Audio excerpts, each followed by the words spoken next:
All right. Welcome, welcome. Part 4 of the marriage audit. Okay, let's do a little quick recap. We talked about why you're not satisfied. What's going on here? Your marriage looks pretty good on paper, but something's missing. So we talked about that in our first part.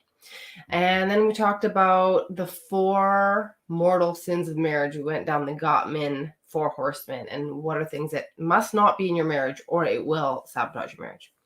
Part 3 was why friendship is not enough and how conventional marriage advice can often teach you how to be very good roommates and leave you stranded wondering why. The chemistry and the spark is really lacking, even though you get along really well and things are peaceful, right? There's not that much conflict or combative energy.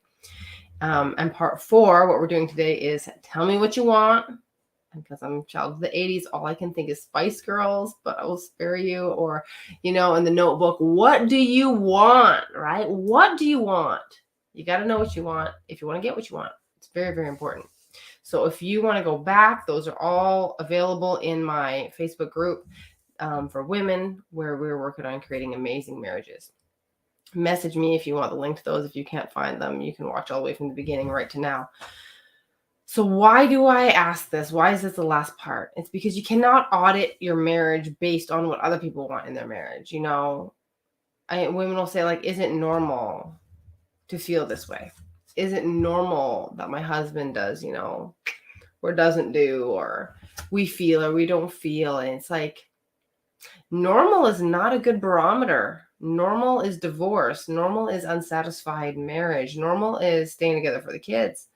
So normal, I mean, if you want normal, you kind of don't need to be here. You can do normal quite easily.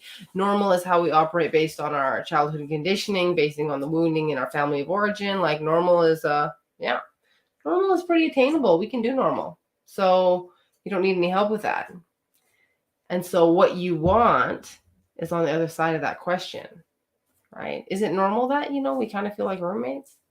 Well, do you want to feel like roommates? Is that really what you want?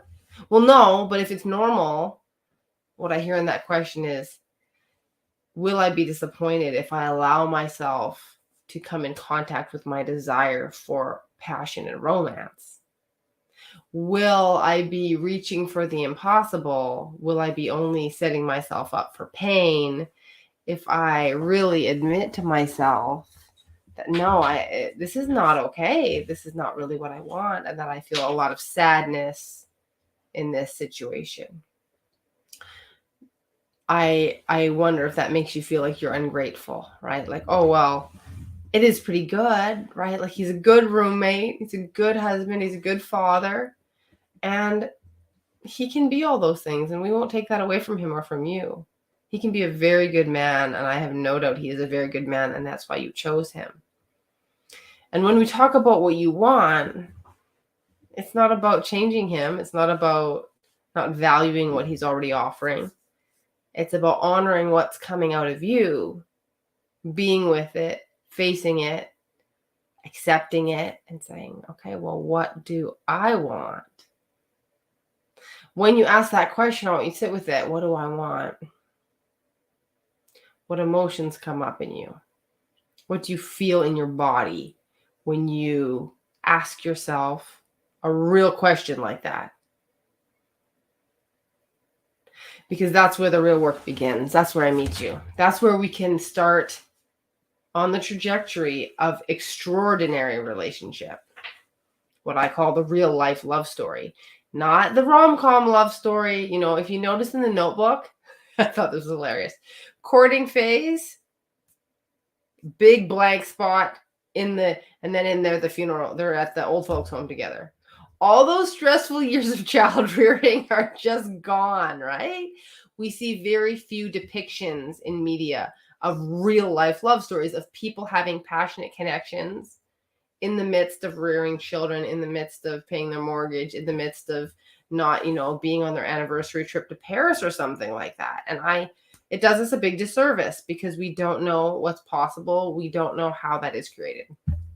Not many people know. It is rather well kept secret in this time. And that's because until not very long ago, we were in survival mode as a species. Not many people had much time and luxury.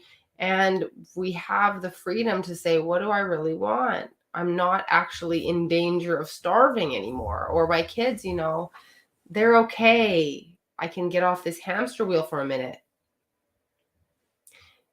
That's what happens at midlife. Brene Brown calls it the midlife unraveling. You should look it up. I should make a little banner for that one. Just Google midlife unraveling Brene Brown, and it will tell you your life. Okay. The things that got you here won't get you there. It's the point when you look yourself in the mirror and you go, I have less years ahead of me than I have behind me, probably. I'm 40 years old. I'm right at that cusp. I hope I live more than 80, but I might not. When you look at how you have created the life you have, created the marriage you have, and you go, it's not half bad, but I want more. And if you want more, the skills, habits, thoughts that you brought you to this point will not get you to that next point. So this is where you sit with yourself and you have a real conversation with you and you ask, what do you want? It doesn't mean you're demanding it. It doesn't mean you're entitled. It doesn't mean you're ungrateful for what you've received up to this point. Not at all. Actually, the way I look at it is if you're anything like me, if you're anything like my clients, you are so grateful for what you have. You are not in the least entitled. There's no princess energy here. This is stepping into queen energy, which is, I am so grateful for what I have, and I am recognizing my own worth. I'm recognizing my own value, and that I can ask for more, and that I am in such a secure place with myself and in my marriage that I can risk this because I know we have a good foundation. I trust him, right? I know he loves me.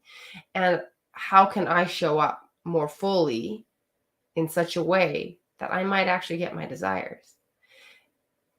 Magic happens when you sit with yourself and say, I'm going to risk this. I'm going to step out. I'm going to communicate differently. I'm going to respond differently. I'm going to invest in myself. I'm going to learn some things. I have a client who's in her 60s, and she always tells me, I wish I knew this stuff when I was younger. I wish it would have saved me so much unnecessary overthinking and heartache and just confusion because we don't have the manual for this stuff. We don't know what we don't know. Okay. And I'm with you on this path. I'm going ahead of you. Okay. I've been through all the steps you're in. And now I'm just fine tuning and tweaking, and I'm constantly opening and evolving and going to deeper levels of trust, of hope, of faith, of courage to ask and be vulnerable and to be more of myself. It's exciting and it's a fun unfolding journey. So when we don't ask ourselves what we want, we're neglecting ourselves, right? That's emotional neglect. You don't even ask what you want. It's not important. You need to ask. When we go straight to gratitude practice, when we go straight to I have it better than the other people, we're spiritually bypassing our pain. We're spiritually bypassing longing. We're using tools that are meant to deepen our life to avoid our life.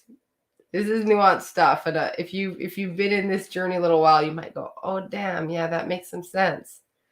Because at every layer of development and of growth, we recognize new blind spots. We recognize new ways of coping that are not serving us.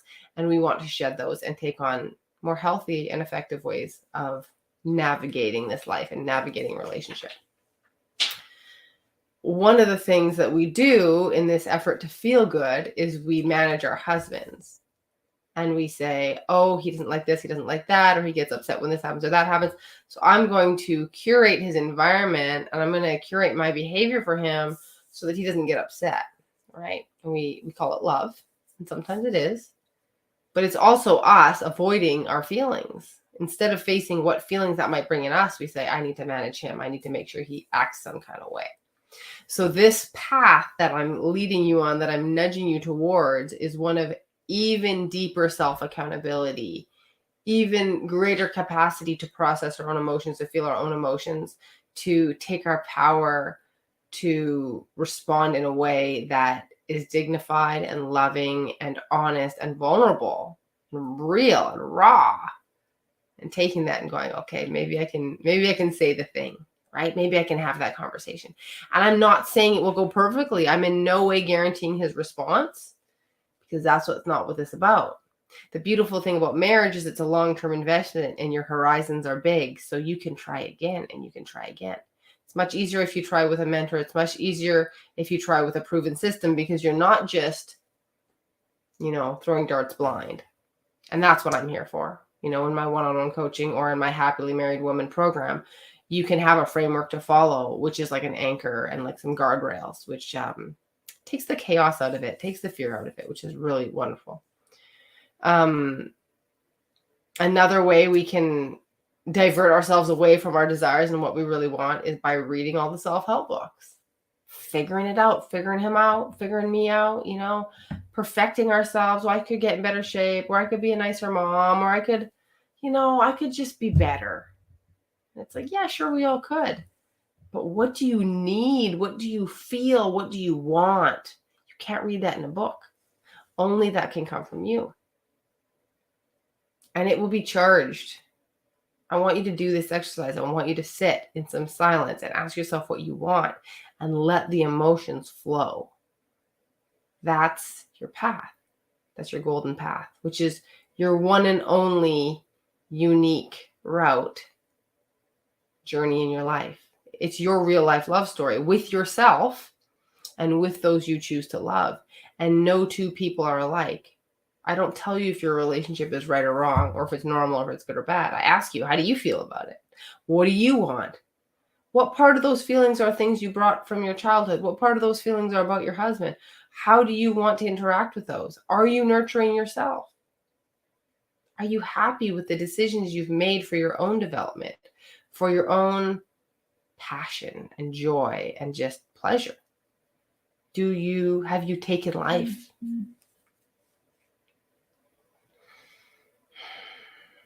Are you able to let go of control of yourself, of others? Can you just flow?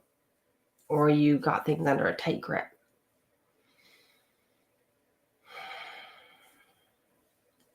And finally, I want to talk about mothering, because this is something, it comes up over and over again. And my mantra is, you be his lover, not his mother.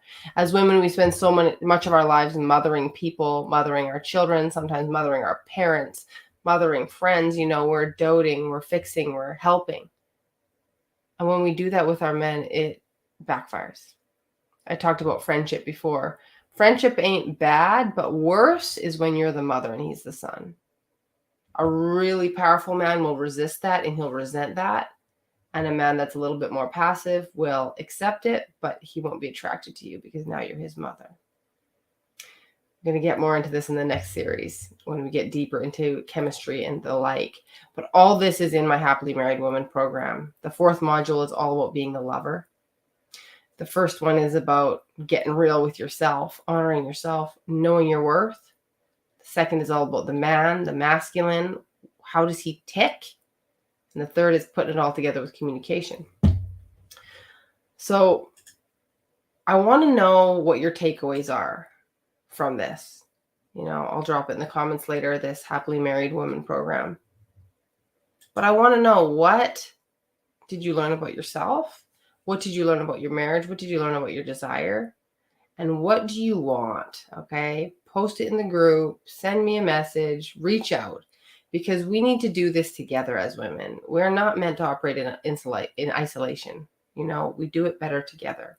So take this to heart, chew it, process it, digest it, and then reach out. If you want one-on-one coaching, send me a message. I can offer you a free consultation. And if you just want to get going on it right away, you can get right into the Happily Married Woman program. I can't wait to hear from you. Bye-bye.